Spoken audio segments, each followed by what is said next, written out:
Grand Bahama, the Bahamas, and around the region. I'm your host, Yasmin Popescu. We'll be back after a few words from our sponsors.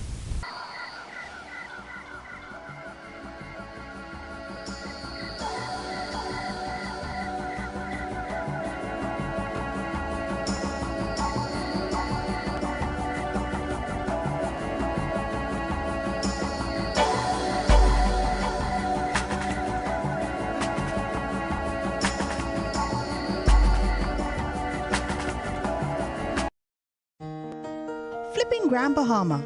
It's all about looking at where we are and working on ways to make us better. We're also giving updates on new and exciting things that are going on the island. Catch us every Tuesday and Friday. And coming soon, video news on Thursdays.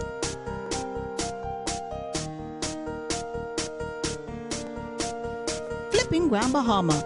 We're keeping you informed.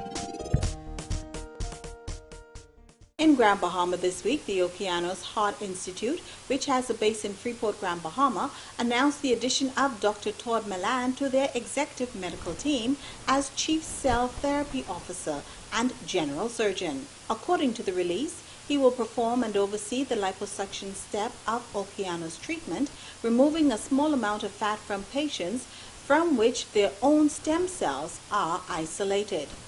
Cardiac cell therapy is intended for no-option heart patients who have exhausted the current available standards of care for their condition, of which there are about 2 million in the United States. Dr. Milan is founder of the Innovative Cosmetic Surgery Center in Scottsdale, Arizona, specializing in advanced liposuction and fat transfer procedures. Host fat-derived stem cell research and fellow of the American Academy of Cosmetic Surgery, Dr. Milan became the first physician in the United States to utilize adult stem cells from fat tissue for soft tissue reconstruction. In news from the Grand Bahama Port Authority, it was announced recently that the Port Authority applauds the Prime Minister and his cabinet on their formal decision to roll back the new customs and other fees levied in the 2013-2014 budget last July, in consideration and agreement with the major entities to expand their involvement in Grand Bahama. According to the release, the Grand Bahama Port Authority is grateful to the Prime Minister for his extensive personal attention, as this, they said, will assist in the creation of hundreds of new jobs on the island of Grand Bahama. Sarah St. George, Vice Chairman, said, in the best spirit of the Hawkesbury Creek Agreement and to promote the economic development of Freeport, we have worked very closely with the government these past months to achieve a happy and promising blueprint for future capital expansion in Freeport. She further said that they have established an amicable framework for close ongoing interaction between the government, Grand Bahama Port Authority, and stakeholders in Freeport. Going forward from here, she said she is confident that all their discussions will be in the same vein and as productive and definitive as this decision. Also from the port, more than 7,500 miles away in Qatar, Ian Roll, president of the Grand Bahama Port Authority Limited, captured yet another opportunity to herald the benefits of the city of Freeport during the 14th Doha Forum. Held in Qatar recently, the Doha Forum represented a gathering of more than 300 delegates from 69 countries. On the invitation of His Excellency Mohammed Jamar Al-Kawari, Ambassador, Embassy of the State of Qatar, Washington, D.C., President Rowe presented an economic potential of Freeport to various high-level investors, namely members of the Qatar Investment Authority. He was quoted saying, Freeport is a premier center for business and private investments, and sharing his message has always been the GBPA's mission and mandate. However, I don't believe we have ever had the opportunity to deliver our message to a group such as this, as he referred to the Qatar Investment Authority, which manages one of the world's largest sovereign investment funds. 14th Doha Forum took place over 3 days, May 12th to 14th. And while its agenda focused on enriching the Middle East economic future, Roll noted that the conference addressed a broad range of economic issues applicable to many countries. The Bahamas is no different from other countries striving to attract foreign investment, he continued. GBPA had and capitalized on an excellent opportunity to promote the benefits of Freeport. He had a captive audience of extremely influential investors, and the message was precise: the opportunities Freeport presents as a platform for a wide range of investments. Also going on in Grand Bahama, coming up in about 2 weeks, is Junkerfest, which is a new festival that brings all our culture together on display for our tourists. Here's Raquel Hart to talk all about it. Well, Junkerfest is a very exciting and unique experience here on the island of Grand Bahama. It's an amalgamation of Junkanoo, Goombay, a regatta, and a heritage festival all one time, one place. Normally you'll see these events spread out throughout the course of the year, but now locals and tourists alike will have that opportunity to be able to experience all of these various festivals in one festival called Junkerfest, which will be held on the holiday weekend of June 6th. And it's going to be an exciting time because I look at it as a live historical walkthrough of the Bahamian cultural experience. Going back in the days of the rooster crowing early in the mornings, the opportunity to grind corn for hominy, rock oven of bread from the rock oven, the various flora and fauna, the thatch roof, because sometimes tourists think we live in thatch roof, they see it now as different, but we still give them a taste of what the thatch roof was all about. And so everything that we have somehow forgotten about in many respects, we are bringing that back because that is what has made us the rich people that we are as Bahamians, and that has made us what we are today. And so it's an opportunity to experience that, share with our children, our young people, as well as our tourists, because they have been craving exciting activities as well as authentic Bahamian activities. And so now we've addressed that, as well as, of course, our locals now get all involved with the plaiting of the maypole, the quadrille dances, and of course we have our rake and scrape with the Deep South Island Boys.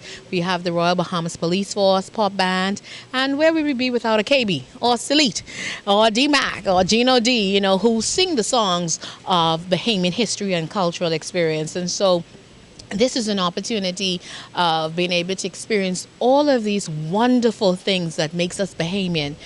One time, one place, June 6th, 2014, right here on Grand Bahama Island, actually. And so we're just really excited about what this is going to present for us because it spurs on economic activity for the island. And so it allows vendors and locals alike to be able to engage and fully participate and benefit. And so it's an all-around win-win situation for everyone that's going to be involved. We'll be back with national news.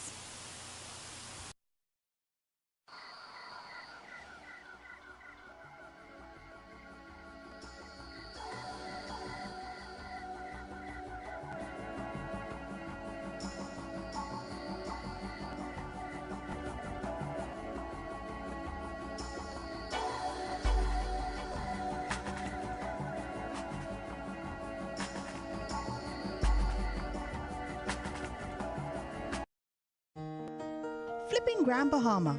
It's all about looking at where we are and working on ways to make us better. We're also giving updates on new and exciting things that are going on the island. Catch us every Tuesday and Friday. And coming soon, video news on Thursdays.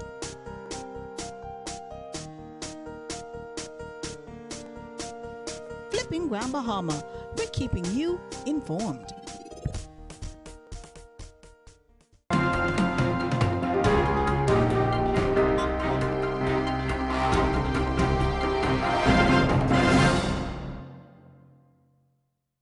In national news, a recent press release from China says that Bahrain has assisted, coordinated, and participated in a number of tourism events throughout the year to promote the Bahamas as a premier travel destination. It continued to say that the CEO of Bahamaran, Latre Raming, joined Bahamian students at the University of International Business and Economics in showcasing what the Bahamas has to offer to China from tourism, food, music, and culture. Bahamaran provided both financial and material support along with the Embassy of the Bahamas in Beijing. The release stated that Bahama understands the importance of these events as they create a chance to meet important prospects and customers face to face, gain their insights, and learn their impressions in a way that electronic communication does not allow. It continued to say that Bahama recognized if it's going to make the Bahamas a premier travel destination, we have to ensure that we increase awareness about the Bahamas in China. During the event, students were able to get a taste of what the Bahamas has to offer, from sampling the Bahamian-made macaroni to the famous Bahamian dish, chicken sauce. They also were able to drink the Bahamas Sky Juice, which was considered their favorite. In news from the Bahamas Financial Services, recently a public-private sector partnership between the Ministry of Education, Science and Technology and 24 industry stakeholders, including civic and social entities, resulted in the first series of DVDs designed to prepare students for the local and global job market. The Guidance Counseling Unit of the Special Services Section of the Department of Education, in collaboration with National Career Awareness Month partners, launched a series of DVDs on Wednesday, May 14th at the Ministry of Youth, Sports and Culture. Darren Turnquest, Director of Youth, Keishan Bastian, Assistant Director of Education, and other senior government officials attended the event. Representatives of various private sector organizations were also present, including the Bahamas Financial Services Board.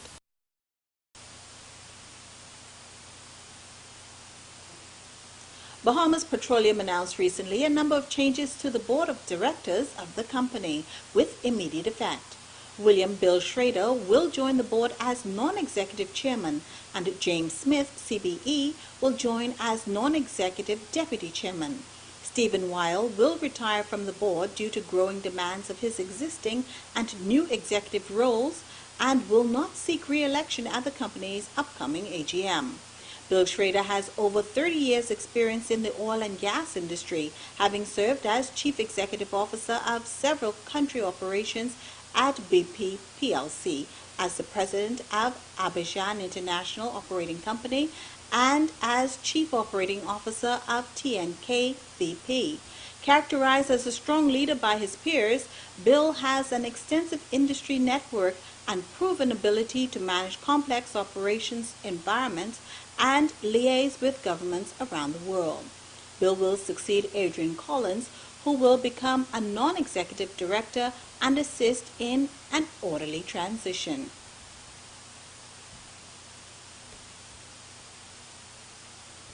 In Caribbean news, the Caribbean Tourism Development Company's website, CaribbeanTravel.com, is making significant strides in promoting this region to the world. Meeting in Miami this month, the CTDC board learned that 28% of visitors to its consumer website took the next step and were tracked as leads either to the destination or to specific hotels or tourism business websites. Beverly Nicholson Doughty, chairman of the board, said they are encouraged by these early wins, and she added that they're looking forward to more successes as their strategic development unfolds.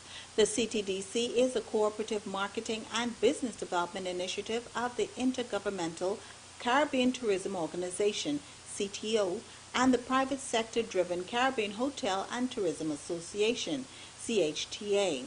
Board members are also encouraged to learn that 100% of the CTO destination members are listed on CaribbeanTravel.com, with more than 600 CHTA members on the site.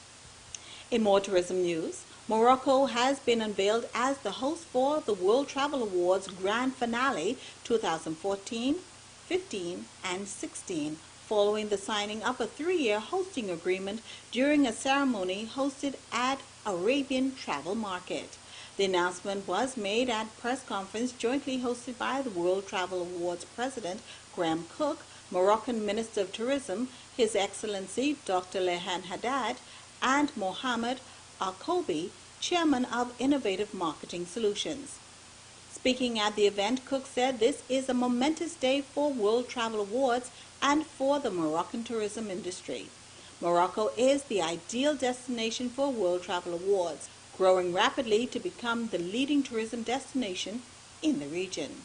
The first event will take place in the beautiful city of Marrakesh later this year. Turning our attention to weather, AccuWeather reported recently that this year's hurricane season will be below normal. One report said that after a season with the lowest number of hurricanes since 1982, the 2014 Atlantic hurricane season is expected to be below normal.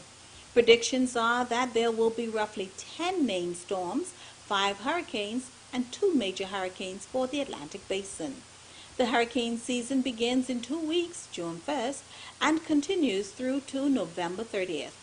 AccuWeather.com senior meteorologist Dan Kilowski said that if there is a robust El Nino development, then the number will be much lower than the least active year in recent memory.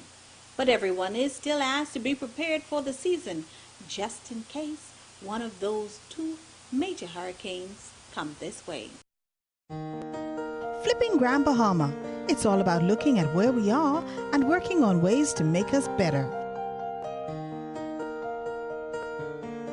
We're also giving updates on new and exciting things that are going on the island. Catch us every Tuesday and Friday, and coming soon, video news on Thursdays.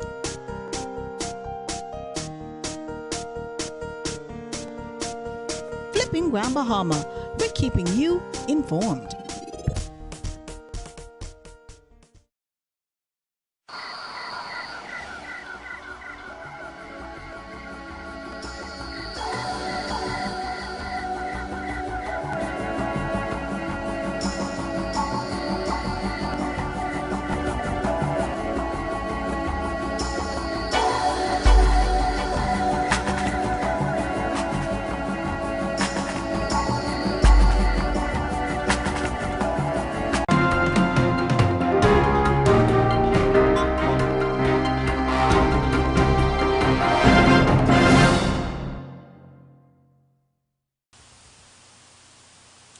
In international news, there is presently a YouTube video warning for the Bahamas on the exploits of the NSA in the United States.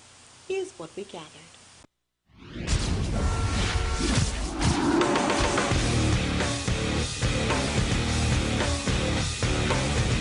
Since the initial stories on Edward Snowden's NSA leak, all we've heard from the National Security Agency is the same tired defense of mass dragnet surveillance. We're just collecting metadata. Metadata, of course, refers to the record of an individual's online and cell activities, such as call records and browsing history, but not the actual content of said activity. Of course, as much as the NSA would love to portray the collecting of metadata as unobtrusive and innocuous, it's far from the case. Besides being able to paint a very clear picture of a person by uncovering all of their associations and interests, just consider what former NSA Director Michael Hayden recently said. We kill people based on metadata. Sounds like a real innocent surveillance tactic to me. But here's the thing. Thanks to a stunning new report by The Intercept, we now know that at least some of the NSA's mass spying programs go way beyond so-called metadata when it comes to international surveillance.